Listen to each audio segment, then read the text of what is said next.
Ah, Iha, tapatan mo ako, okay? Kailangan ko malaman kung nanganak na si Emma dahil ako ang tatay ng baby niya. Dinala na po siya sa General Hospital. Opo, sir. Opo, sinugod po kanina lang. Sige, salamat. Sige po.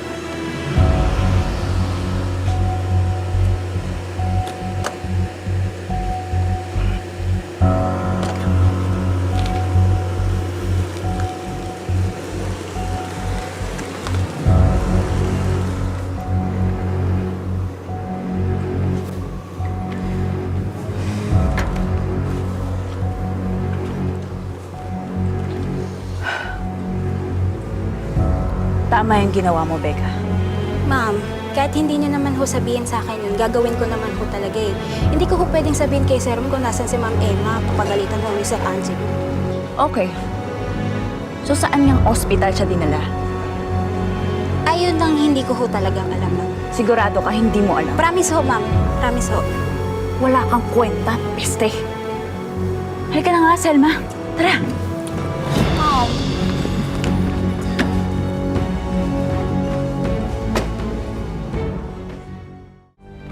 Emma! Emma! Pasensya na. Emma? Emma, pasensya na ako. Pasensya. Sorry. Wala rito. Ano kaya si Emma, bro? Excuse me. Meron ho ba kayo nakitang tao ditong buntis? Ang pangalan niya Emma de Jesus. Manganganak na ho siya eh. Sir, hindi ko po kabisado mga pasyente dito. Pero may maraming mga anak po ngayon. At nasaan ho sila? Sa may delivery room, sir. Pagkalabas niyo po dito, kanan po kayo sa hallway. Kanan. Salamat ako. Thank you. Emma? Emma? Para dito. Emma!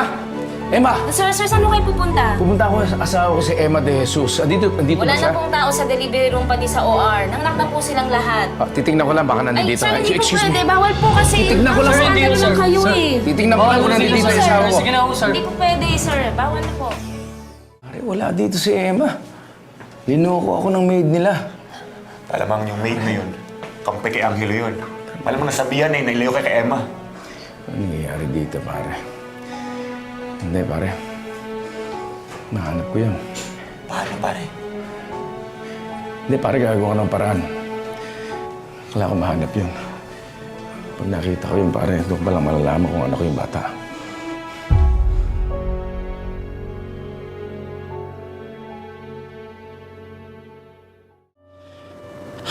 Bro, ano bang ginagawa natin dito, pare, ha? Tatakutin mo yung maid nila Emma para sabihin niya kung nasan sila Emma. Ganun ba yun? Hindi, bro. Standby lang tayo rito. Isa sa kanila manggagaling sa ospital. Pagkatapos pupuntahan si Emma, susundan natin sila ngayon. Wow! Parang teleserye tayo, pare, ha? Bro naman! Umuwi na tayo. Bro, nakaintindihan kita. Okay lang. Kung ayaw mo sumama sa akin, okay lang. Kung iwanan mo ako, that's fine. Oh, bro. I'm doing this for my family. Okay? Oh, hindi naman sa ganun, bro. Kahit nasan ka man, susundan kita, pare, ha?